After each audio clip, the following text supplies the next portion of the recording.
I'm so sorry, lumuluhang sambit nito habang lumalapit sa kanya. Galit na tumayo naman siya sa kama at mapaklang nginisihan ito, kailan pa? Sasabihin ko naman talaga sa'yo naghahanap lang ako ng tiyempo, garalgal ang boses nito. Hindi ako makakapayag, Sam, sasabihin ko kay Dad ang totoo.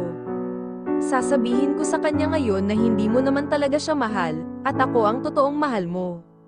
Sa galit ay dagli-dagli niya naman tinungo ang pintuan at akmang bubuksan iyon, no. Mon, pagpigil nito sa kanyang kamay, nakasandal ito sa pintuan, bakit hindi, ha? Ano, nagbago na ba ang nararamdaman mo at si Dad na naman ang mahal mo, no?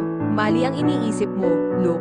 Umiiyak na saad nito na hinawakan ang kanyang mukha, hindi pwedeng malaman ng dad mo ang tungkol sa atin dahil, may sakit siya, Mon.